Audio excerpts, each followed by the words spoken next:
Dakilang Ama, pinupuri ka namin sapagkat ikaw ang nagumpisa ng fellowship na ito. Salamat po, Ama. At sa pamagitan ng iyong butong na anak, naging kompleto, Panginoon, ang ating pamilya, Panginoon. Salamat po na marami at hayaan niyo po, Panginoon, sa piling niyo palagi, lagi pong pakanasain namin ang iyong mga salita upang maranasan namin ang iyong kagandahan palagi sa aming mga buhay. Salamat po sa buhay na ito na patuloy mong pinagpapalang espiritual. Hayaan niyo po ang hatid ng iyong mga salita sa umagang ito ay maging pagpapala sa amin at biyaya na dadaloy sa aming kabuhayan, Panginoon, sapagkat ang iyong salita ay tunay na buhay, kapayapaan, kagalingan, Panginoon, at kapahingahan sa iyong mga salita. Salamat po na marami, Panginoon, mapatatag po kami ng mga aral niyo po sa bawat yugto ng aming mga buhay, Panginoon, upang ma-accomplish namin ang mga nilayon niyo po at pinlano sa aming mga buhay. At hayaan niyo po magpatuloy kami habang kami tumitingin sa iyo, patuloy namin makita sa aming sarili na lagi kami nagpapakumbaba sa iyong harapan sapagkat hindi po kami karapat-dapat. Pinaging dapat niyo po kami upang makapaglingkod lamang sa iyo. Salamat mo na marami at hayaan niyo po, Panginoon, sa umagang ito, lumabas kami sa lugar na ito at taglay namin ng mga pagpapalang espiritual sa pamamagitan ng iyong mga salita at pangako, Panginoon, na hindi nagbabago. Salamat po, pinagkakatiwala na po namin sa iyo ang araw na ito sa ngalan ni Jesus na Panginoon. Amen. Makaupo na po tayo.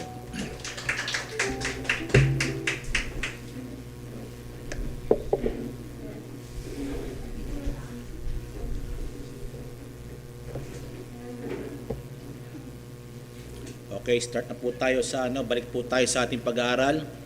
Ang Iglesia ng Diyos na buhay. Ito po yung tema natin. At keywords gaya ng kawal.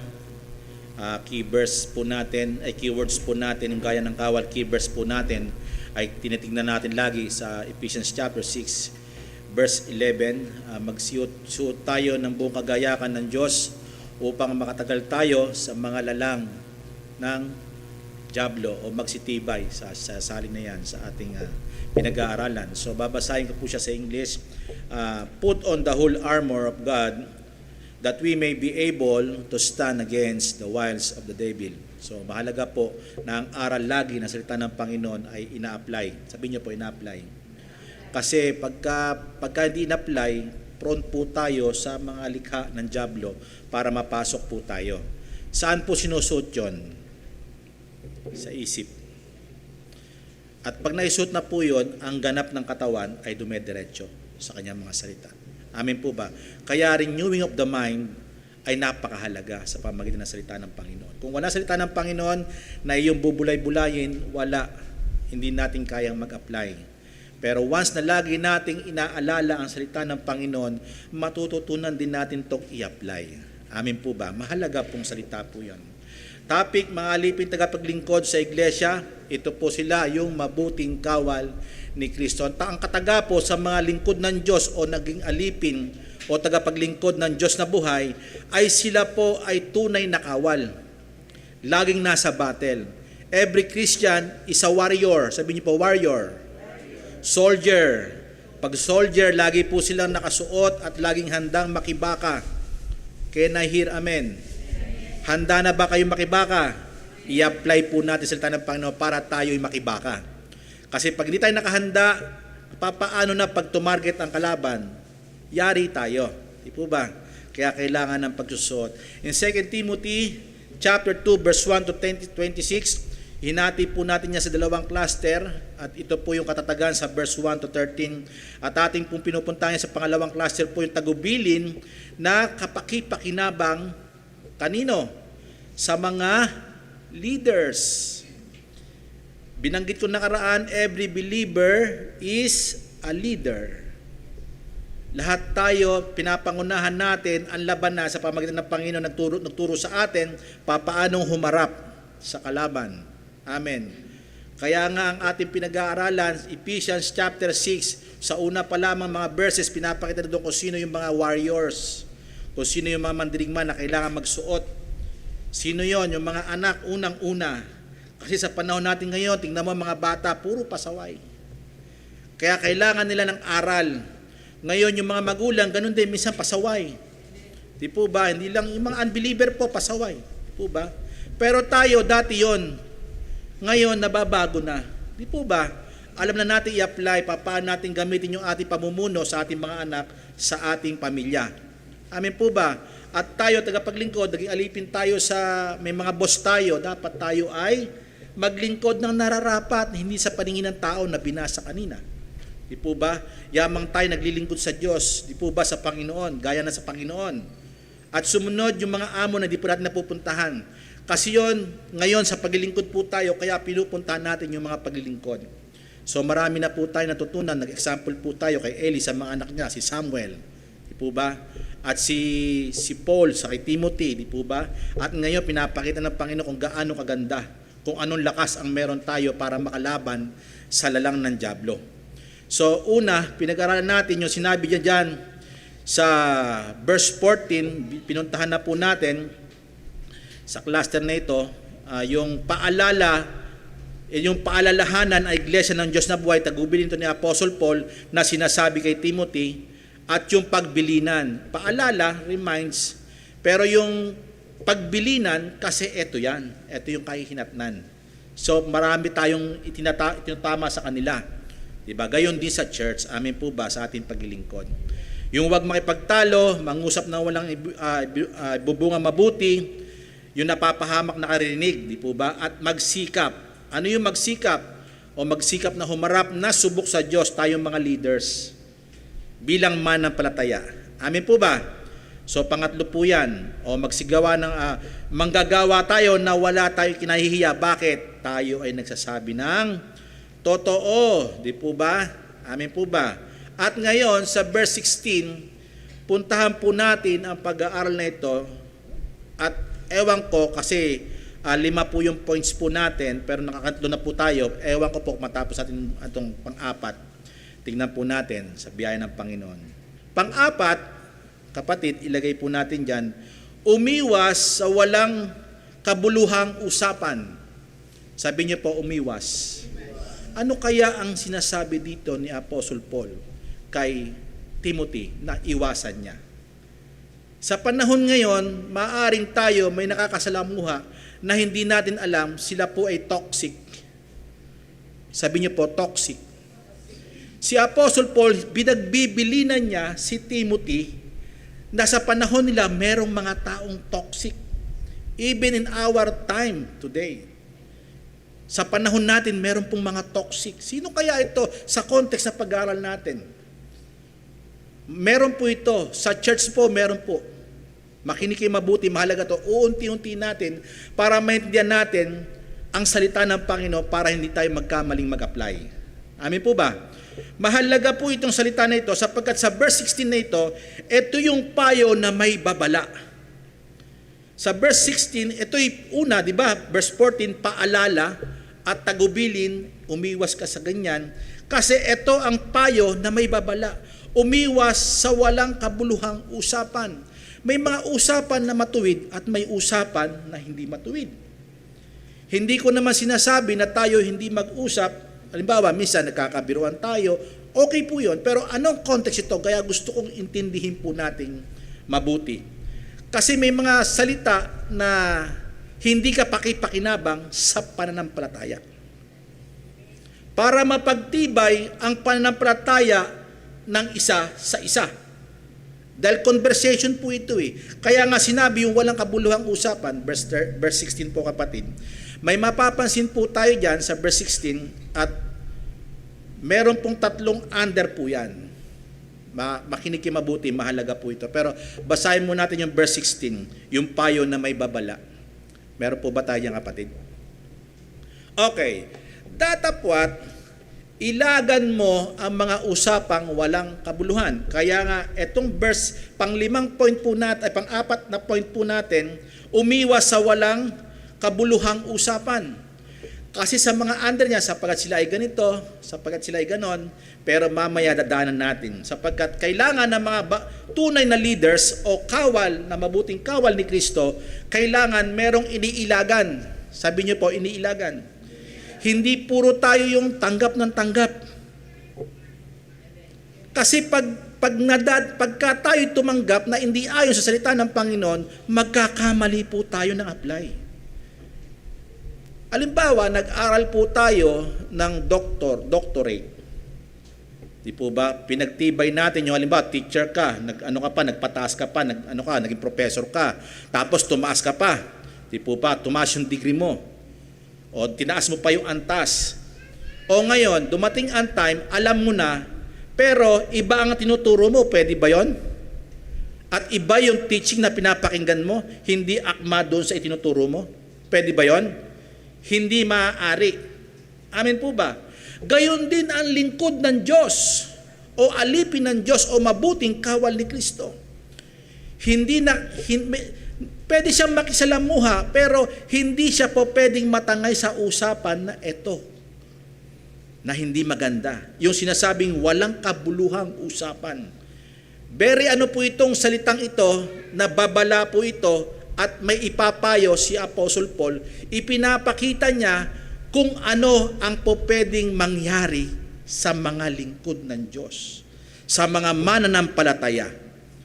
Marami sa ngayon nakikinig pa sa payo ng mga makinig kayo sa payo ng mga mantatawas. Sana wala dito nun. Kumukonsulta pa kay Madam Auring. Wala na, patay na yan, no? Sinabi ko lang po yun kasi wala naman po ako kilala kung sino yung mga propeta ngayon na mundo, na manghuhula. Kaya pakaiingat po tayo para tayo ay hindi magkamali sa pagsusuot. Karamihan ng pagdinig natin, doon natin na i-apply ang buhay. Amen. Sinabi lang ni Kumari, ay maganda doon.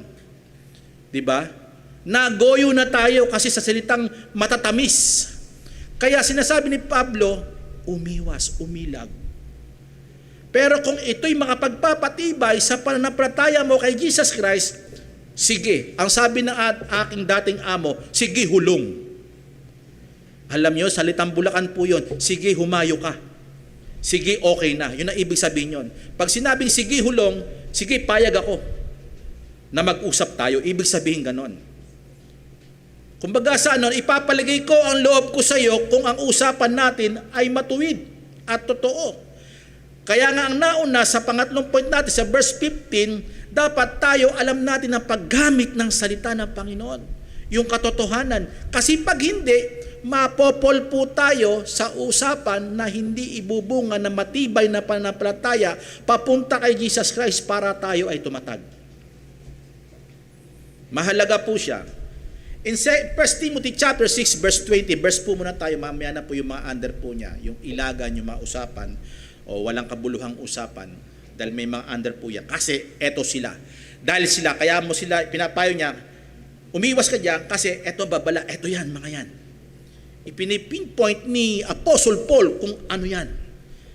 In 1 Corinthians chapter 6, verse po yan kapatid, 1 Timothy, 1 Timothy chapter 6 verse 20 to 21.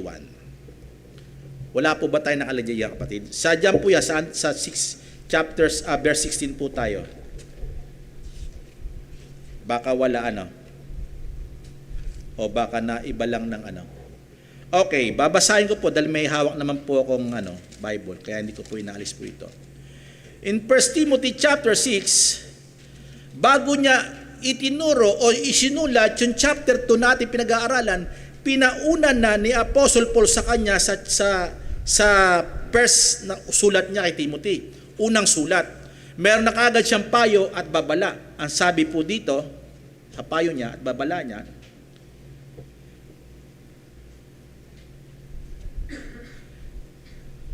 okay, verse 20. O Timoteo, ingatan mo ang ipinagkatiwala sa iyo. At ilagan mo ang usapang walang kabuluhan. Ayan Yung usapang walang kabuluhan, anong gagawin? Ilagan, iwasan. Sa chapter sa 2 Timothy, inulit niya kasi unang payo ito sa unang sulat. Una pa lamang meron na kaagad paalala kasi nga may tagubili na ng una. Inuulit niya ito para umukilkil sa isip ni Timoteo na dapat niya itong gampanan. umiwas sa mga taong ganito. Sabi niya rito, sabi niya yung walang kabuluhan at ang mga, ano daw po? Alam niyo po ba, ang kadalasan nangyayari, pagka magkaiba ng doktrina, makinig kayo mabuti, pag-usapan doktrina, pagka magkaiba ng doktrina, ano mangyayari? Salungat. Nakakalungkot sa ngayon, maraming mga denomination ngayon, puro pakipagtalo. Umiwas kayo dyan. Ilagan nyo yan. Kasi bakit? Pag natutok kayo sa debate, makinig kayo mga kapatid ko, makinig kayo, siguro marami pa nakikinig dito sa mga Facebook na yan.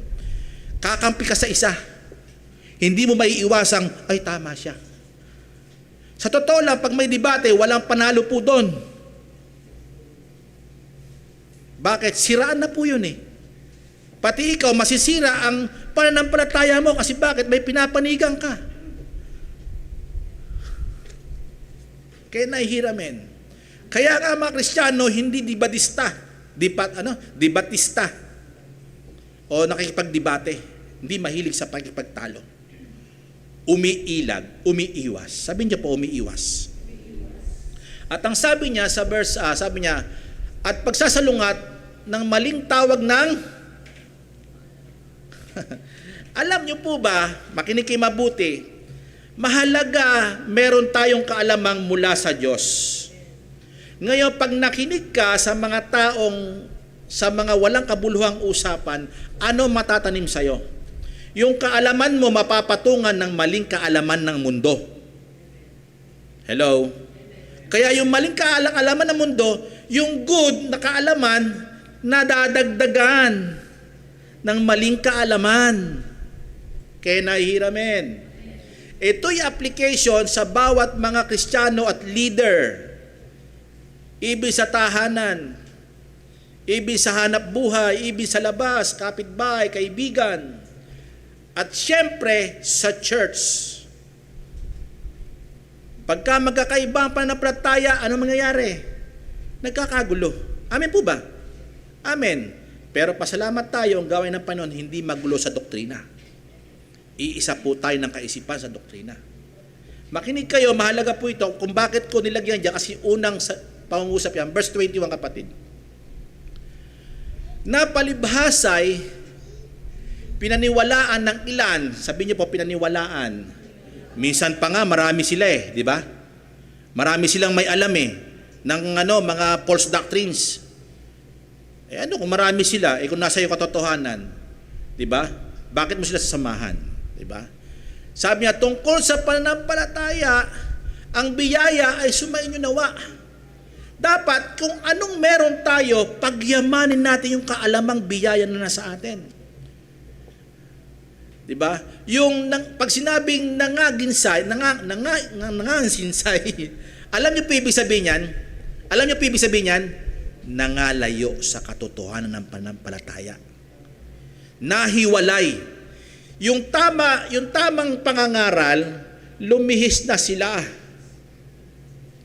Pag sinabing nangansinsay, nalayo, nalihis, nalinsad ng pananampalataya. Sabi ni Apostle Paul, huwag mo silang, ilagan mo sila. Sabi niyo po, ilagan. Dapat, alam niyo po kung sino yung pinapakinggan niyo. Alam niyo po kung ang pinapakinggan niyo ay tamang doktrina. Kasi baka ilayo kayo niya sa Panginoon. Kaya karamihan sa ating mga mananampalataya, makinig kayo mabuti, nadadaya dahil sa maling kaalaman sa labas. Ano ang maganda at perfect na kaalaman? Ang salita ng Panginoon, i-meditate natin. Amen. Matapos kami mangaral, puntahan nyo rin. Amen. Para kayo makita nyo sarili nyo kung nasusubok nyo sarili nyo sa tama ang inyong pakiramdam. Kasi ang Diyos, bibigyan ka ng karunungan, kaalaman sa pamagitan ng laging naka-inline ka sa salita niya at lagi kang may relationship sa iyong buhay sa Kanya. Hindi yung pakinig lang tayo ng pakinig. Po ba? Sabi niyo po, ilagan. Ang sabi sa 1 Corinthians chapter 15 verse 33, eto, lagi ko nasasabi dati ito, doon pa tayo sa Lord Most High. Diba? Ang huwag kayong padaya, sabi niyo po padaya. Pag sinabi, huwag kayong paloloko. Amen? Ang masamang kasama ay ngayon, kung puro marurunong lang yan at wala sa salita ng Panginoon na katotohanan, makinig kayo mabuti, huwag niyong samahan. Bakit? Yung mabuting sa'yo, iko-corrupt. Kaya nahir, amen. Tama na yung doktrina mo, nakinig ka pa doon, natatangay ka. Yung doktrina mo maganda, napapatungan ng mali. Bagamat may konting may tama ka ng alam, pero nadagdagan pa, na-corrupt na. Amen. Kaya dapat ilagan. Una, ang pag-iwas o dapat umiwas tayo sa walang kabuluhang usapan dahil sila, yung mga taong yan, makinig mabuti, mahalaga to sa mga point po natin na ayon po sa verse 16 na makikita natin kung sino sila. Sabi niyo po, sino sila? Ma-identify natin kung sino sila. Even si Apostle Paul, ina-identify niya kung sino-sino ito. Kaya itong verse 16, ito'y payo na may babala. Ito'y pagpapakita ng totoo at sa mali. Amin po ba? Mahalaga po to. Una, yung under ng verse 16 na umiwas sa walang kabuluhang usapan o umiwas tayo, dahil sila ay una, pasama. Ba't kasama doon? Ba't tayo sasama sa maling tao sa usapan na hindi nakakaapagpalakas ng ating pananampalataya? Anong gagawin? Anong mangyayari? Dahil sila ay basahin ulit natin. Yung unbeliever pa. Ito, ang hirap kasi.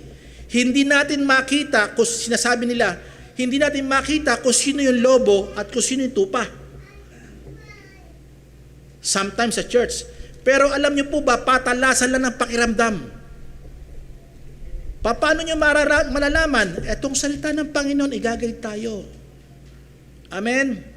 Pag alam natin, pasama ng pasama yun, ba't tayo sumasama doon? Amen? Kung alam mo na ang barkada mo dati, inalis ka na ng Panginoon doon, ba't mo pababalikan? Kung mali ang doktrina mo dati, na itama na ngayon, ba't mo babalikan? Hello? Kaya karamihan sa tao ngayon, dating born again, hindi na born again. Naging saksi-saksi na. Diba? Dating saksi, naging katoliko na born again, bumalik ulit sa iba. Kaya walang samahan ang makapagliligtas eh. Kasi bakit? Hindi iyon ang tunay na kaligtasan. Ang tunay na kaligtasan ay sa Panginoon, i-guide ka niya sa tama. Para makinig ka doon sa tama. Para mahanap mo ang tama kasi meron kang Espiritu ng Diyos eh.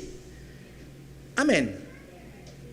Kung may Espiritu ka ng Diyos, pag alam mong hindi totoo sinasabi, ibig sabihin, parang, mali yan. Malalaman mo. Ako natutuwa ako kay Kuya Fred eh. Sasabihin niya kaagad eh, pagka hindi tama. Kaya minsan, I admit myself. Sabi ko, oo nga, tama. Kasi bakit? Mas masarap ikaw i-correct pag mali ka. Di po ba? Pero yung ipagtatanggol ko, yung sarili ko, hindi tama kasi yun ang totoo eh. Alam mo na merong salita ng Panginoon totoo. Absolute truth. Amen. Notice this. Sinabi po sa salita ng Panginoon sa verse 17, tingnan po natin, bakit po sinabi niyan? Verse 16 po yun. Pasama sila ng pasama. Ibalik po natin kapatid sa verse 16. Para maintindihan po natin na umiwas sa walang kabuluhang usapan dahil sila ay ano daw po yan? Pasama na pasama yung ating binigay kanina. Sapagkat sila ay lalong magpapatuloy sa kasamaan. Ano kaya yung kasamaan na ito? Alam niyo po ba, even the doctrines ay pasama ng pasama at pwedeng pabuti ng pabuti. Pag tama ang doktrina, ito'y pabuti ng pabuti, paparating ng paparating sa Panginoon sa kaluwalhatian. Pero pag mali ang doktrina at aral, makinig mabuti, magpapatuloy sa mali, kamali ng pamali, pabulok ng pabulok ang sistema. Tama po hindi?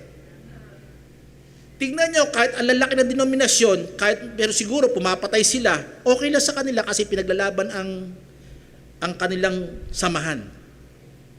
Ganun ba ang samahan ng Diyos? O bakit tayo pupunta doon? Ang Panginoon nga pumunta rito, hindi sa laman at dugo nakipaglaban. Nakipaglaban siya sa karakter. Lord, hindi yata nila narinig. Karakter po, kasi yun yung isinusuot natin. Amen po ba? Now, in verse 17, puntahan po natin, kasi dahil sila ay una pasama ng pasama o magpapatuloy lalo sa kasamaan. Pangalawa, sa verse 17, ito'y nagpapakita na dahil sila ay nakakahawa ang sakit. Bakit tayo pupunta doon? Sinasabi ni Apostle Paul, ikaw ay nandyan na, ako'y nakakulong, at po pwede kang ma-encounter, alam ko ang mga taong ito.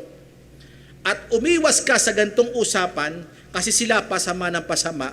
Pangalawa, sila ay merong sakit. Sabi niyo po, sakit. Yung ay kakalat ang gaya ng gangrena. Ang tinutukoy po dyan, sakit. Sa Griego po, sakit po yan. At saka na po yung mga pangalan, identified po yan. In-identified ni Apostle Paul yan kung sino yan. Dapat ganun tayo, ina-identified natin para yung mga kapatiran natin umiwas sa mga lobo. Amen po ba? At sabi niya po dyan, yung gangrena, ito po'y isang salita na nakahawang sakit.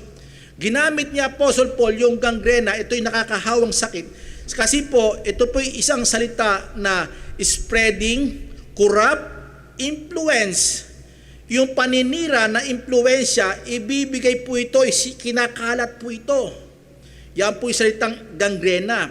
Either physical or metaphorical. Hindi mo namamalayan na dadaya na pala ang Kristiyano. Po pwedeng ikaw, Timothy, madaya ka nito. Kaya si Apostle Paul, napakagaling na mentor. Sabi niya, umiwas ka sa mga ganito. Ang galing. Dapat tayo sinasabihan, kaya kayo, eto, salita ng pinapaiwas tayo ng Panginoon. Sa mga taong daladalay sakit. Akala natin mabuting balita ang dala, pero sakit pala ang dala. At ang sabi po, ito po yung gangrena, like disease that spread and damages tissue. Even yung kaliit-liitan na kaalaman natin, ikukurap niya na meron tayong doktrinang tama, babaguhin pa, like corrupting doctrines. Kaya sinasabi ko sa inyo, sinabi ko pala nakaraan ito sa atin do sa alam niyo po ba napakayaman ng church na ito? Sa doktrina, napakasagana natin. Sa mga aral, sagana po tayo. Samantalahin po natin. Namnamin natin. I-treasure natin. Ingatan natin. Pagyamanin natin. Palaguin natin. Ikalat natin. Amen. Kasi baka yung mga kamag-anak natin nahahawa sa sakit ng mga taong ito na nangangaral ng mali. Amen po ba? O makinig kayo dahil ito'y napakahalaga. In James chapter 5 verse 3, ito'y contextually na sinasabi po rito kayamanan, mayayamang tao. I-example ko po sa inyo, bakit ko po ito ginamit. Ang context niya sa mga mayayaman tao. Bakit sa James na ito, kinuha ko ito? Ang inyong ginto at ang inyong pilak ay kinakalawang na. Totoo ba ang ginto kinakalawang? Totoo ba ang pilak kinakalawang? Kung sa context na sinasabi rito ay literally, makinig kayo mabuti, magkakamali tayo. Dahil ang ginto hindi kinakalawang. Kahit mataburan ng alikabok yan, lumot yan, pag tinignan mo yan, ginto pa rin yan. Hello? Ang bakal lang ang kinakalawang. Pero bakit ito ginamit para i-example ko sa inyo?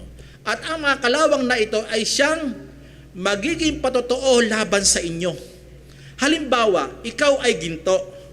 Dahil ikaw ay nakatanggap ng doktrinang ginto, tamang doktrina mula kay Jesus Christ, sa pangangaral ng mga apostol na ginagamit natin. Alam mo na salita ng Panginoon. Pero pag hindi mo ina-apply, makinig kayo mabuti, ito'y kalawang sa'yo. Amen. Ang tawag sa'yo, kinakalawang. Minsan nga kami ni Pastor, nag-iusapan kami, Pastor, kaya mo pa sigurong gumitara, kinakalawang na. Sabi ni Pastor, di ba, dapat ng pakuluan. Di po ba? Parang yun ang biruan namin, di po ba? Pero ang salitang ito, kung meron ka talagang tiyak na salita ng Panginoon, hindi ka kalawangin yan. Kasi dalisay yan, ginto yung hawak-hawak natin. Sige po, palakpakan nyo si Lord.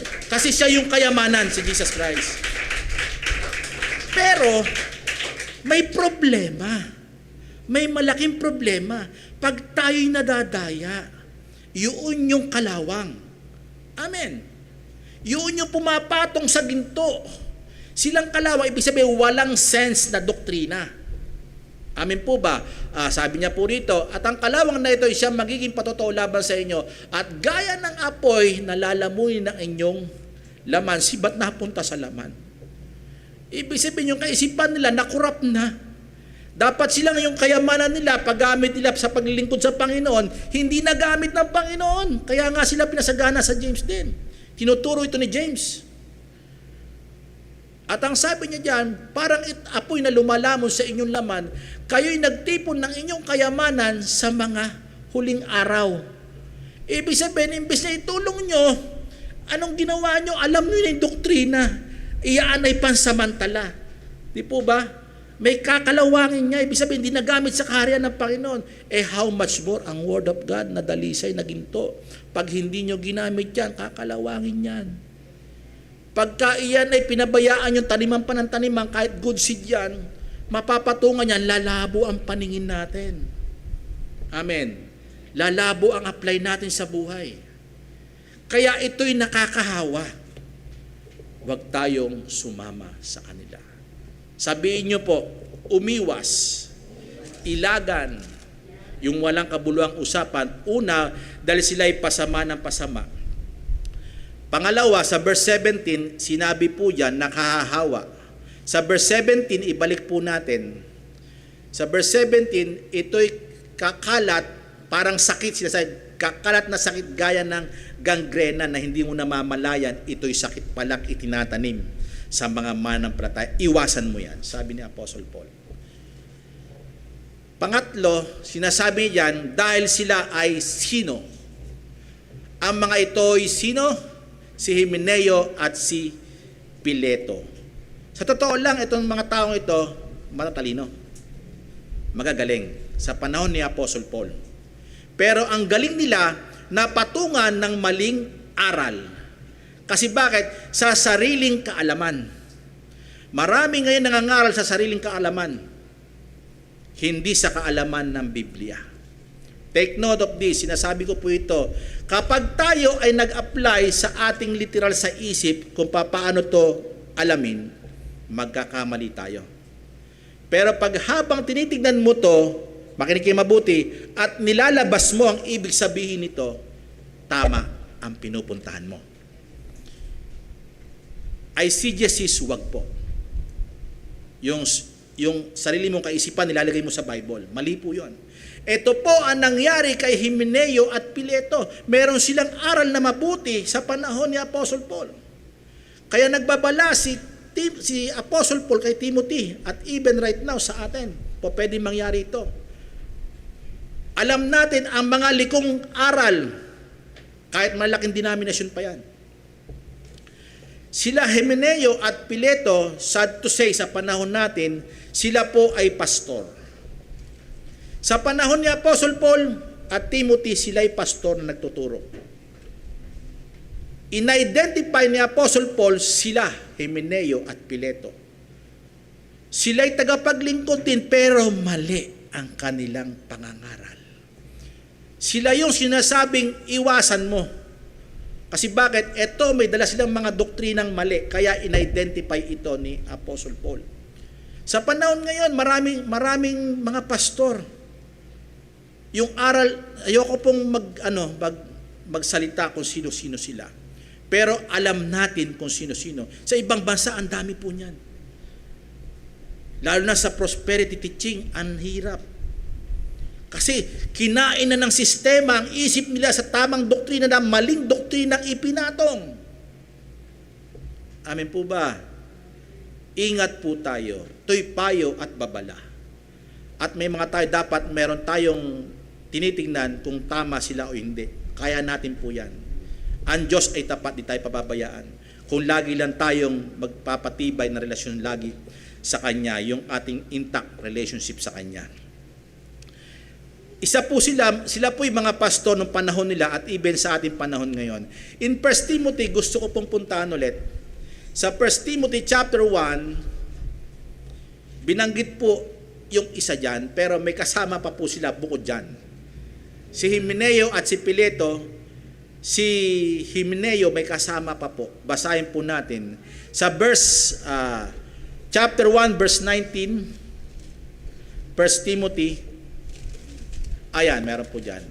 Naingatan mo ang pananampalataya ng mabuting budhi nang ito itakwil ng iba. Nalihis po yun eh. Yung mga taong ito, iba, papangalanan po ito dito rin. Sabi niya, ingatan mo. Sabi niya po, ingatan. Sa unang sulat, sa pangalawang sulat na pinag-aaral natin, pero bumalik tayo sa unang sulat kasi ito'y paalala na ng 2 Timothy. Kaya ngayon, pinapakita to na ingatan mo ang pananampalataya ng mabuting budhi, kaisipan po. Yung tinaniman ng magandang balita, dapat ingatan mo. Ang mabuting budhi nang ito'y itakwil ng iba, sa kanila ay nabagabag. Sabi niyo po, nabagabag. Kita niyo po, pag ang doktrinang tama, nalagyan ng maling doktrina, ano nangyari? Anong mangyayari? Mababagabag ka na. Matetremble ka na sa unang faith mo. Amen po ba? Ang tendency nun, matetremble yung faith mo. Pag nataniman ka na marami.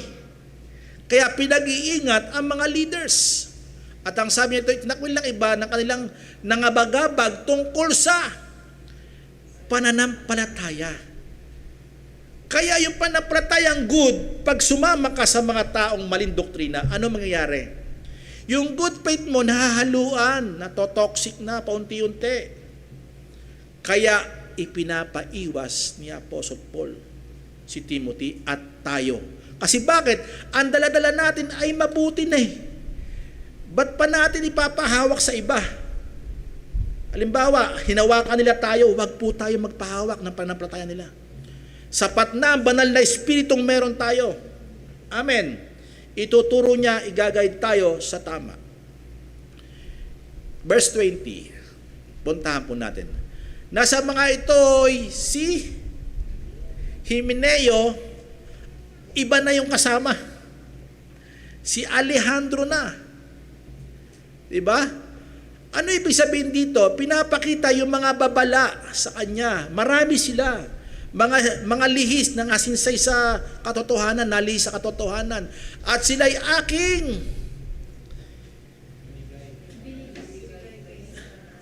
alam mo ang true leaders. Dapat sila nagsasabi kay Satanas yan. Kasi bakit? Mali ang doktrina niyan. Eh minsan pag tayo naka-encounter ng mga maling doktrina tapos ministro pa eh.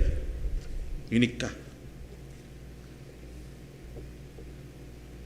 Mas makapangyarihan ang nasa sayo kaysa sa mundong ito. Kasi bakit? Ang tinanggap mo yung anointing. Amen. Hindi ka maluluko. Kaya si Apostle Paul, may name po talaga siyang inilagay para iwasan ni Timothy. At sabi nila, kasi yan, binigay ko na yan kay Satanas. Kasi bakit? Pasama ng pasama yan. Sige, dyan na sila. Kasi hindi naman talaga sila mula sa Diyos eh. Mula yan sa masamang kauturuan sa mundo. O sabi niya, upang sila'y maturuang huwag mamusong. Kasi yung maling doktrina, ito'y pamumusong sa harapan ng Diyos. Amen po ba? Kaya sila, pag kinalos ng Panginoon, alam niyo mangyayari, ito'y para hindi pa marisan ng iba. Pero bakit sa panahon natin, lalo silang lumalago? Di po ba yung mga mali? Amen po ba? Kasi alam niyo kung bakit? Yung mapapahamak ay lalong pasama ng pasama. Lalong kakapit doon. Pero yung pabuti ng pabuti, lalong hinahanap ang mukha ng Panginoon. Para sa ikaguglory niya. Sige po, palakpakan niyo si Lord. Mahalaga po siya. In Ephesians chapter 5 verse 11, balik po natin yung ating salita. At huwag kayong makibahagi, sabi niyo po, huwag makibahagi. Huwag makibahagi sa walang, basahin po nga natin, sige po, saan po? Walang, kundi, paano mo sasawatain? Siguro, tanong ito, paano ko siya sasawatain? Ang sinasabi po dyan, gawa ng kadiliman. Ina-apply po yan sa mga pumapasok sa church na ibang takbo ng pamumuhay. Ina-apply po natin dati yan. Pero gusto kong i-apply yan sa panahon natin na pag-aaral patungkol sa doktrina. Pag mali ang doktrina, ito'y kadiliman. Hindi liwanag ang daladala. Ngayon, ito'y bagkos iyong sawatain. Ano sa papanong paraan? I-correct mo. Amen. Baka sakaling pagkalooban sila ng pagsisisit liwanag na nagmumula sa Panginoon. Amin po ba? Kaya pag meron tayong mga kapatiran na medyo nalilihis na landas sa pananampalataya, i-correct natin sila, sawatain natin sila. Huwag ka dyan, bakit mapapaamak ang buong pananampalatayang meron ka. Amen. Kasi ginto na yung hawak mo. Pupunta ka pa sa kalawang. Amen po ba? Mahalaga po siya. At sa pang-apat na points po natin, dahil sila ay una, pasama ng pasama, lalo magpapakasama, sabi sa 16. Sa 17, nakahahawang sakit nila, sino sila? Si Himeneo at si Pileto. Okay? Mahalaga po siya. At pinapakita na po pwede natin mag-name kahit sino sa isip nyo yun kung sino yung may maling doktrina. Lalo nagkakalat ngayon. Mahalaga po yan. Pang-apat, dahil sila ay nalihis sa verse 18, nalihis sa katotohanan. Alam niyo kung bakit tayo umiiwas sa kanila? Dahil hindi totoo ang pangangaral nila. Mahalaga po ito. Hindi dahil sa magkaiba tayo, kundi dahil mali sila. Dahil alam natin ang tunay na doktrina. In verse 18, basahin po natin, magtatapos na po ako dito. Yung pang-5, siguro tatapusin ko sa susunod. Ang mga taong tungkol sa katotohanan ay nangasinsay, inuulit niya yung salitang yan, nalihis yan, na sinasabing ang pagkabuhay na magulay nakaraan na at nagugulo ang pananampalataya ng iba, dalawa po ang kasunod po niyan, na under niya. Pero ito'y taong ito'y nahiwalay sa katotohanan kung bakit kailangan natin silang iwasan. Sabi niyo po, iwasan. Ilagan. Kasi bakit po? Kasi sila yung katotohanan, wala sila sa katotohanan. Lihis na sila. Pag lihis na, susundan pa ba natin? Di ba? Wag na. Amin po ba? Nako, ang dami talaga niya sa samahan talaga. Iba-ibang samahan dito sa ating lugar. Siguro hindi lang dito sa atin, sa buong Pilipinas. Iba-iba na yung hindi na truth yung Biblia sa kanila. Kasi bakit? Lihis talaga sila, wala silang liwanag. Magpasalamat tayo, may liwanag ang Panginoon sa atin para tayo itama. Pinapayo ito at nagbababala ang ating apostol kay Timothy at sa ating panahon ngayon, dahil nalalaman naman natin siguro kung sino yung mga nalilihis sa katotohanan. Bakit sila nalilihis sa katotohanan? Ayon po yan sa verse 18. Nalihis sila sa katotohanan, nag-name si Apostle Paul dahil alam niya ang daladala nitong doktrina. Dapat tayo mga leaders, makinig kayo mabuti, alam natin yung mga churches dito kung ano-ano ang dalang doktrina. Amin po ba? Dapat tiyak mo na baka sakaling may barkada yung kapatiran natin dyan, napupunta, iiwas mo sila doon. Payuhan natin sila. Amin po ba? Hindi porket tayo magkakakilala, pero yung doktrina yung mali, hindi natin sila itutuwid. Aayusin natin ang ating mga kapatiran. Ang sabi niya rito, una, sa verse 18, ang pangangaral nila, dahil bakit sila lead sa katotohanan, nangyari na daw ang pagkabuhay na maguli. Wala pa tayo, di ba? Di ba dumarating ang Panginoon eh? Di ba? Ito nga yung turo niya Apostle Paul eh. Dadagitin tayo ng Panginoon, di ba? Pero nabayit pagkabuhay na maguli daw. Di ba? Ang una, ibubuhayin yung mga patay. Di ba? Sasalubungin ng Panginoon bago tayo, di ba? Yun ang turo ni Apostle Paul eh. Pero sila hindi, nangyari na daw. Kaya ang nangyari, nahihirapan yung mga mananampalataya, iwasan mo sila, sawatain mo sila. Ito yung pangalan nila, sabi ni Apostle Paul. Sa panahon natin ngayon, marami yan sa atin. Kahit na ba tayo'y magkakasama sa isang samahan pero mananame mo kung sino sila na may mali. Amen. Para maingatan natin ang bawat isa sa atin. Mahalaga ang leaders, kaya mahalaga po ito. Pangalawa, dahil sa verse 18, kapatid, nagugulo ang tunay na pananampalataya. Sabi niyo po, nagugulo. Alam niyo po, ang Diyos ay Diyos ng kaayusan. Pero dahil sa maling doktrina, nahahati. Nagugulo. Imbis sa tamang doktrina, pag nadagdagan pa, dahil pakikinig nila pakikinig, nagugulo. Kaya nga sabi ni Apostle Paul, ingatan mo ang mabuting binhi na ibinigay sa iyo. Sabi ni Apostle Paul sa kanya. Bakit? Kasi bakit? Yung mga nagugulong pananampalataya, ikaw ang aayos.